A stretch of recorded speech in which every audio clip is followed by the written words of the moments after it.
नमस्कार, मैं हूं आंचल सिंह और आपका स्वागत है हमारे चैनल पर। कांग्रेस और चाइना के रिश्तों को लेकर एक बहुत बड़ा खुलासा हुआ है। राजीव गांधी फाउंडेशन में चाइना ने डोनेशन दिया था, तो ये 2005 और 6 की, और जिस तरीके से बीजेपी ने खुलासा किया है, इससे ये साफ नजर आ रहा था कि शशि थरूर के जो डोनेशन आ रहे हैं, किस तरीके से उनके फाउंडेशन को भी चाइना से डोनेशन आ रहे हैं। तो यहाँ पर तमाम तरीके के सवाल उठते हैं कि आखिर कांग्रेस इतने दिनों से चाइना का समर्थन क्यों कर रही थी, क्यों चाइना के प्रोडक्ट का बहिष्कार जब हो रहा था तो पी चिदम्बरम सामने आए और उन्होंने कहा कि नहीं, बहिष्कार नहीं करना चाहिए, क्योंकि राजीव गांधी फाउंडेशन में पी चिदम्बरम भी हैं, डॉक्टर मनमोहन सिंह भी हैं, प्रियंका गांधी वाड्रा, राहुल गांधी और सोनिया गांधी, ये सब उस फाउंडेशन में हैं। तो जिस तरीके से चाइना इनको फंडिंग कर रहा है और यहाँ पर ये बैठकर चाइना के लिए यहाँ पर उनका समर्थन कर रहे हैं, तो इसी विषय पर चर्चा के लिए हमारे साथ है राजनीतिक विश्लेषक पवन त्यागी। सर, आपका बहुत बहुत स्वागत हमारे चैनल पर। सर, ये जो खुलासा हुआ है, शशि थरूर के फाउंडेशन को भी डोनेशन आया, और वहीं पर अगर बात करें तो बड़ा डोनेशन राजीव गांधी फाउंडेशन में जो चाइना ने दिया $3 लाख का 2005 और 6 की ये जो रिटर्न बीजेपी ने जो दिखाई, ये बड़ा खुलासा हुआ है, इस पर आप क्या कहेंगे? ये वास्तव में बहुत बड़ा खुलासा है, और जैसा कि पिछले काफ़ी दिनों से जो कांग्रेस के जितने भी लीडर हैं वो चीन को लेकर के जिस तरह की बयानबाजी कर रहे थे, और हर बयान उनका चीन को फ़ायदा पहुंचाने के लिए था, चाहे वो सेना का टकराव हो तब भी वो बार बार ऐसा बयान दे रहे थे जिससे चीन की सेना का मनोबल बढ़े, जो उनका प्रोपोगंडा टीम है उसका वो हिस्सा जैसा लग रहे थे, भारतीय सेना का मनोबल डाउन करने की बातें बोल रहे थे। तो तब एक शक दिमाग में पैदा हो रहा था कि आखिरकार ये देश की इतनी पुरानी पार्टी और इनके ये लीडर, जब दो देश की सेनाएं आमने सामने खड़ी हैं, जिसमें कि बाद में तो 20 जवान हमारे वीर गति को प्राप्त भी हुए, ऐसी स्थिति में ये कांग्रेस के लीडर और उसकी मुखिया ये इस तरह की बयानबाजी क्यों कर रहे हैं जिससे कि हमारे दुश्मन देश को फायदा पहुंच रहा है। तो लोगों के दिमाग में शक था कि जरूर कोई ना कोई एक ऐसी डील हुई है जिसके कारण से कांग्रेस चीन की भाषा बोल रहा है, और उस डील का खुलासा पिछले दिनों बीजेपी के नेताओं ने किया कि 2008 में चीन की और कम्युनिस्ट पार्टी की और कांग्रेस की कोई एक डील हुई है दोनों देशों को लेकर के, और वो गुप्त डील अभी तक रहस्य बनी हुई है, दोनों पार्टियों की हुई, और उसको लेकर के सुप्रीम कोर्ट में केस भी फाइल हुआ है कि ये बताया जाए कांग्रेस के जो समझौते हुए हैं कि आखिरकार चीन से उसने क्या डील की। अभी उस पर जिरह बहस होनी और खुलासा होना बाकी था कि जेपी नड्डा जी के द्वारा, बीजेपी के अध्यक्ष के द्वारा ये एक और खुलासा हुआ कि ये जो डील हुई है वो क्या डील हुई है वो तो बाद की बात है, लेकिन क्यों हुई है, कोई ना कोई लालच ऐसा रहा होगा, उसका भी शक था। लेकिन वो शक अब यकीन में बदल गया है जब आज देश को भारतीय जनता पार्टी के नेताओं द्वारा ये बताया गया कि ये जो डील हुई है इसमें राजीव गांधी फाउंडेशन को मोटा अमाउंट दान में चीन के द्वारा दिया गया है। और इतना ही नहीं, तो अभी और खुलासे शायद होंगे, जिसमें एक बड़ा नाम शशि थरूर का अभी खुलासे में आया है। उनके पिताजी के नाम पर जो शशि थरूर की फाउंडेशन है जो केरल में काम करती है, वो चंद्रन थरूर फाउंडेशन, इसको भी डोनेशन मिला है चाइना के द्वारा। तो आखिरकार चीन के द्वारा ये फंडिंग किस किस को की गई, ऐसे कौन कौन कांग्रेस के नेता हैं जो एनजीओ के नाम पर या किसी और माध्यम से इन्होंने चीन से पैसा लिया है, ये खुलासा हो, देश के सामने आए। पर इतना जरूर पक्का हो गया है अब कि ये जो कांग्रेसी जो ये भाषा बोलते हैं चीन की, ये अब पता लग गया कि क्यों ये सर्जिकल स्ट्राइक पे सवाल उठाते हैं, क्यों ये ऐसी ऐसी बातें करते हैं जिससे भारतीय सेना का मनोबल डाउन हो, क्यों ये मोदी जी के पीछे पड़े हैं। तो अब पता लग रहा है कि इनको चीन ने मोटा फंड दिया है, इनके नेताओं को, सोनिया गांधी को, राहुल गांधी को कोई जरूर पैसा मिला। और जैसा आपने कहा कि राजीव गांधी फाउंडेशन, उससे जो जो लोग जुड़े हुए हैं, ये फाउंडेशन में बहुत सारे घपले घोटाले इन्होंने किए हैं इसीलिए। और अब ये देश जानकर बड़ा आश्चर्य हो रहा है कि इन्होंने किस तरह से ये देश को बेचने की तैयारी कर ली थी, किस तरह से इन्होंने उसको लाभ पहुंचाने की कोशिश की। आप देखें कि शशि थरूर को जो फाउंडेशन के लिए जो पैसा दिया है वो हिक विजन कंपनी ने दिया है। ये हिक विजन कंपनी सीसीटीवी बनाती है। ये सीसीटीवी कैमरे बनाती है और कैमरा बनाने की इस कंपनी को दुनिया के कई देशों ने बैन किया है। सुरक्षा एजेंसियों की तरफ से ये बताया गया कि ये जो हिकविजन है, इसके जो मालिक हैं चेन जोंग गिन, ये हिकविजन कंपनी के मालिक हैं और कम्युनिस्ट पार्टी के ये सचिव थे, चीन के कम्युनिस्ट पार्टी के। बाद में ये सरकार में शामिल हो गए और ये कुख्यात हैं, इस विषय में जाने जाते हैं कि इन्होंने जो हिकविजन कंपनी के कैमरे बनाए हैं उसमें कुछ ऐसी डिवाइस लगाई है जिससे कि ये चाइना में बैठकर सब लोगों की निगरानी कर सकते हैं, जासूसी कर सकते हैं। तो दुनिया के कई देशों ने इनको बैन किया है, लेकिन वहीं आप देखेंगे कि भारत में धड़ल्ले से इनको जो है कैमरों को लगाया गया है। और आपको बताऊं कि दिल्ली के हर बाजार और चौराहे पर भी ये हिकविजन के ही केजरीवाल के द्वारा कैमरे लगाए गए हैं, जो हमारी सुरक्षा के लिए बहुत बड़ा खतरा है। इस कंपनी को देश में बढ़ाकर चढ़ाकर और उसको नए नए टेंडर जो सरकारी कंपनियों के द्वारा भी मिले हैं, सरकारी एजेंसियों के द्वारा, इसकी भी जांच होनी चाहिए कि ये कांग्रेस के शासनकाल में कौन कौन से टेंडर इनको दिए गए, कहां कहां ये डिवाइस लगाए गए। जब हमारी देश की सुरक्षा को इन डिवाइस के लगाने से खतरा है, तब ऐसे में कहीं महत्वपूर्ण जगह, संवेदनशील जगह तो वो कैमरे नहीं लगे हैं, क्योंकि चाइना घर बैठे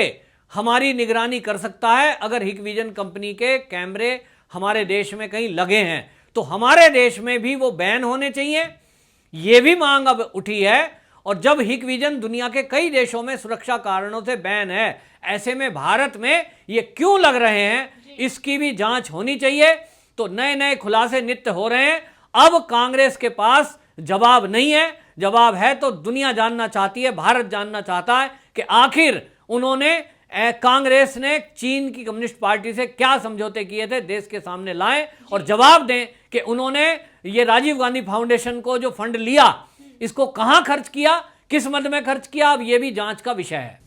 जी बिल्कुल, कानून मंत्री रविशंकर प्रसाद ने कांग्रेस पर करारा हमला बोलते हुए ये दावा किया था, और यानी कि कांग्रेस की पोल पट्टी खोली कि किस तरीके से राजीव गांधी फाउंडेशन के लिए चीन ने फंडिंग की थी। और उसमें जिस तरीके से ये खुलासे हो रहे हैं, नाम जो हमने आपको पहले भी बताए कि डॉक्टर मनमोहन सिंह, सोनिया गांधी, राहुल गांधी, प्रियंका गांधी वाड्रा और तमाम उसमें जो नाम है वो कांग्रेस के ही राज में जो लोग थे शीर्ष नेता, उनका नाम है। पी चिदम्बरम का नाम है, जो कुछ दिन पहले ये कह रहे थे कि चाइना के जो प्रोडक्ट है उनका हम बहिष्कार नहीं कर सकते हैं। शशि थरूर, आपने जैसे कि बताया कि उनका जो फाउंडेशन है उनके पिताजी के नाम पर, उस पर जो उनकी आर्मी के द्वारा जो उनकी कंपनी है उससे फंड आता है, और उसके बाद वो किस तरीके से जो उनके प्रोपेगेंडा चलाया जाता है उसे रीट्वीट करते हैं, वो दिखाने की ये कोशिश करते हैं कि हम चाइना के साथ हैं। तो चाइना ने ये कहा था कि हमारे यहाँ एक तरफ तो वो बोल रहा है हमारी भारी कैजुअलिटी हुई है, और दूसरी तरफ दिखा रहा है कि हमारे कोई भी सैनिक हताहत नहीं हुए हैं। और जब उसने ये ट्वीट किया कि हमारे कोई सैनिक हताहत नहीं हुए, शशि थरूर ने फौरन उसे रीट्वीट कर दिया। यानी कि आपने मुझे पैसे दिए, एक तरीके से आपने मुझे हेल्प किया और हम आपको यहाँ से समर्थन दे रहे हैं। तो ये पूरी तरीके से लिंक दिखाई दे रहे हैं कि ये आखिर क्या था। शशि थरूर ही थे, हमने आपको पहले कुछ दिन पहले बताया कि किस तरीके से चाइना का समर्थन कर रहे हैं। आज ये खुल के आ रहा है कि पैसे पहले पहुंच चुके थे और उसके बाद आज वो उनका समर्थन कर रहे हैं। दूसरी बात, संबित पात्रा ने जिस तरीके से कहा कि सोनिया गांधी ने भी चाइना से फंडिंग ली है, घूसखोरी की है, तो इसमें भी खुलासे होंगे कि क्या कांग्रेस की सोनिया गांधी एक तरीके से राजीव गांधी फाउंडेशन में भी वो ट्रस्टी हैं, लेकिन क्या अलग से भी किसी तरीके से पैसे आए, क्योंकि जिस तरीके से सोनिया गांधी इस सवाल पूछ रही हैं, स्थिति क्या है, स्टेप क्या है, प्रधानमंत्री फोन नहीं उठा रहे हैं, हमें कोई जानकारी नहीं दे रहे हैं, ये तमाम तरीके के सवाल हैं जो यहाँ पर खड़े होते हैं। इस पर आप क्या कहेंगे? देखिए, ये संबित पात्रा बीजेपी के प्रवक्ता हैं, वो मांग तो कर रहे हैं और उन्होंने लिखा है कि क्वीन के लिए लिखा है ऐसा सोनिया गांधी को कि भाई उनके भी खाते में जरूर उनको भी लाभ मिला होगा। ये तो सरकार को जांच करनी चाहिए आखिर असल में होता क्या है कि फाउंडेशन बनाकर किस तरह से देश में दुरुपयोग किया जाता है पैसे का, ये हमने देखा। और मोदी सरकार जब से आई है तब से इन्होंने लगभग 3000 ऐसे एनजीओ जो फर्जी काम कर रहे थे, जो पैसा ले रहे थे सेवा के नाम पर, गरीब बच्चों की सेवा करनी है, कहीं गरीबों की सेवा करनी है और कर अपनी सेवा रहे थे, तो ऐसे 3000 एनजीओ के रजिस्ट्रेशन रद्द हुए हैं। ऐसे में राजीव गांधी फाउंडेशन बड़ा नाम है, बड़े लोग हैं, कांग्रेस के बड़े बड़े लोग इससे जुड़े हुए हैं। तो अब यह भी है कि अगर कोई बड़ा नाम है और बड़े लोग उससे जुड़े हैं, क्या मोदी जी उन फाउंडेशन की भी जांच कराएंगे जिसके पीछे बड़े लोग जुड़े हैं? वो जो 3,000 इन्होंने एनजीओ के रजिस्ट्रेशन रद्द किए हैं, उनके घोटाले घपले तो खुल गए, लेकिन आप देखना जिस दिन भी मोदी सरकार राजीव गांधी फाउंडेशन की जांच कराने की शुरुआत करेंगे, उसी दिन ये कांग्रेसी बोलेंगे कि ये हमारे खिलाफ जानबूझकर कार्रवाई की जा रही है, बदले की कार्रवाई मोदी जी कर रहे हैं। जब भी कभी किसी कांग्रेसी पर कोई उंगली उठाइए, वो कितना भी गलत काम करे, तो कहेंगे मोदी जी बदले की कार्रवाई कर रहे हैं। भाई अब तो देश में खुलासा होना चाहिए कि इन लोगों ने जिस तरह से, देखिए इनका जो नेशनल हेराल्ड केस हुआ उसमें पता लगा कि जेल जाने की तैयारी है, कितना बड़ा घोटाला घपला किया, कोर्ट में गया तो खुल रहा है और वो केस अभी चल रहा है। लेकिन ये राजीव गांधी फाउंडेशन का भी अब खुलासा होना बाकी है। कितने भी बड़े लोग हों, चाहे उसके पीछे सोनिया गांधी है, लेकिन देश जानना चाहता है आज कि ये बड़े बड़े लोग भी फाउंडेशन बनाकर, इस तरह का एनजीओ बनाकर क्या घपले घोटाले करते हैं। इनका भी खुलासा मोदी जी सरकार को करना चाहिए। मोदी जी देश के सामने लाएं, और कांग्रेसी अगर पाक साफ हैं तो बैलेंस शीट सामने लाएं और बताएं कि उन्होंने इस पैसे को कहां कहां यूज किया है। जी, और रविशंकर प्रसाद ने यह भी खुलासा किया कि जो चीनी दूतावास था वो कांग्रेस को पैसे दे रही थी, फंड दे रही थी, और कांग्रेस फ्री ट्रेड की बात कर रही थी उस समय। और किस तरीके से एक कानून हमारे देश में कि कोई भी विदेश से पैसा नहीं ले सकता जब तक सरकार की मंजूरी ना हो। क्या कांग्रेस की सरकार ने मंजूरी दी, और अगर दी तो क्यों दी, इस पर भी सवाल खड़ा होता है। दूसरी तरफ ये भी, अगर कोई राजनीतिक पार्टी है, राजनीतिक पार्टी का कोई संगठन है, तो वो भी विदेश से फंड नहीं ले सकती है। इसमें भी कांग्रेस पर कार्रवाई हो सकती है। तो आने वाले दिनों में जिस तरीके से कांग्रेस की एक याचिका सुप्रीम कोर्ट में पड़ी हुई है कि जो 2008 में उन्होंने समझौते किए थे party to party, Chinese party जो कम्युनिस्ट पार्टी है और कांग्रेस पार्टी, उस पर भी याचिका है। अब इस पर भी एफआईआर दर्ज हो सकती है और कांग्रेस के इस खुलासे की भी बात की जा सकती है, क्योंकि जनता ये मांग कर रही है आखिर किस तरीके से कांग्रेस ने और कब कब चाइना से पैसे लिए, और आज जो उनका समर्थन कर रही है, दोनों जो कम्युनिस्ट पार्टी और कांग्रेस पार्टी के कितने गहरे रिश्ते हैं, ये भी जनता जानना चाहती है। ये भी आपको बताऊं मैं बीच में कि जो आपने अभी बात कही कि परमिशन लेनी होती है गवर्नमेंट से, ये गृह मंत्रालय परमिशन देता है। अगर विदेश का कोई फंड आया है, जब तक गृह मंत्रालय की एनओसी नहीं मिलेगी तब तक वो पैसा रिलीज नहीं होता। और आप जानते हैं कि गृह मंत्री कांग्रेस सरकार में पी चिदम्बरम रहे, और किस तरह से वो अब बढ़ चढ़ के आगे आए। जरूर इसकी भी जांच होनी चाहिए कि जो इस तरह का फंड राजीव गांधी फाउंडेशन में आया है, उसको जो एनओसी मिली है हर बार, क्या वो किसी रेफरेंस से मिली है, उस पैसे का सही इस्तेमाल हुआ है। विदेश से जितना भी फंड आया है उसकी जांच होनी जरूरी है। जबकि देश में मोदी सरकार ने 3,000 एनजीओ के रजिस्ट्रेशन रद्द किए हैं केवल इसलिए कि वहां फंड का दुरुपयोग हुआ, कार्रवाई पूरी नहीं थी, जिस मद में पैसा आना था वहां यूज नहीं हुआ। तो राजीव गांधी फाउंडेशन की भी मोदी सरकार जांच कराएगी, ये भी एक सवाल है। जी, आपका बहुत बहुत धन्यवाद हमसे जुड़ने के लिए।